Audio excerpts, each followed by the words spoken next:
in a miraculous time.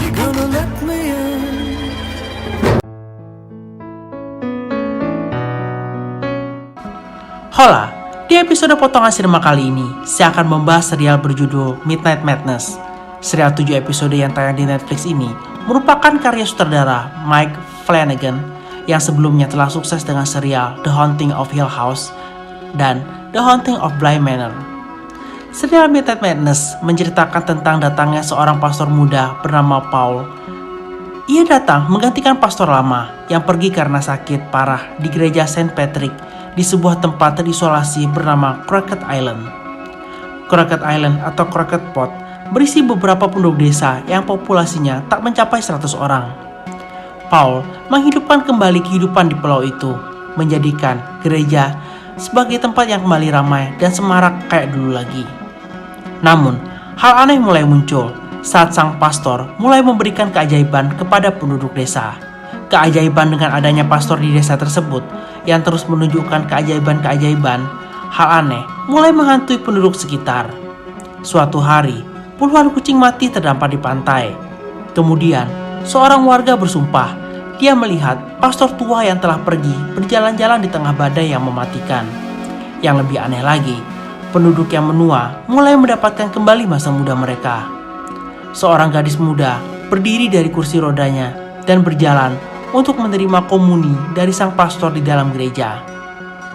Cerita serial Midnight Mass ini, kalau dilihat-lihat secara umum, seperti menyindir orang-orang yang mabuk agama.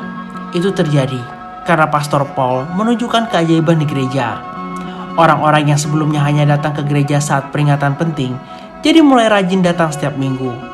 Mereka pun mulai memuja sang pastor dan berharap keajaiban terjadi pada mereka. Dari 7 episode, 3 episode awal jalan ceritanya lambat banget, meski ketegangan udah ada. Dan di episode 4, terungkap kalau pastor Paul itu sebenarnya adalah pastor tua yang menghilang. Pastor tua itu kembali menjadi muda. Hal itu terjadi karena dia digigit vampir. Akhirnya, dia menjadi vampir juga. Jadi, di 2 serial sebelumnya, sutradara Mike Flanagan menampilkan hantu. Maka, di serial kali ini, dia menampilkan monster seram. Monster seram dalam bentuk monster dan monster seram dalam bentuk manusia. Yang paling mengerikan adalah monster dalam bentuk manusia dan menghasut dengan agama. Orang-orang jadi mudah percaya dan akhirnya menghamba pada iblis yang mereka pikir adalah Tuhan. Meski serial ini seru banget di episode-episode terakhirnya, tapi bagi saya 4 episode awal yang sudah membosankan banget. Terlalu banyak ngomong. Meski dalam setiap dialognya sudah berisi petunjuk-petunjuk siapa sebenarnya pendeta Paul itu. Tapi tetap saja bagi saya itu membosankan. Belum lagi, serial ini tuh agak menunjukkan secara mendalam mengenai agama Kristen Katolik. Bagi saya yang beragama Islam, jadi agak kurang mengerti apa yang mereka bicarakan. Tapi, coba dululah kamu menonton serial ini. Bisa jadi kamu menyukainya dan emang suka dengan serial yang pace-nya lambat. Demikian potongan sinema kali ini. Jika kamu menyukai channel ini, tolong bantu subscribe, share video ini ke teman-temanmu, berikan like, komentar, dan jangan lupa untuk menyalakan tombol notifikasinya. Sampai berjumpa di episode potongan sinema lainnya. Semoga bahagiamu dimudahkan hari ini. Sampai jumpa, bye.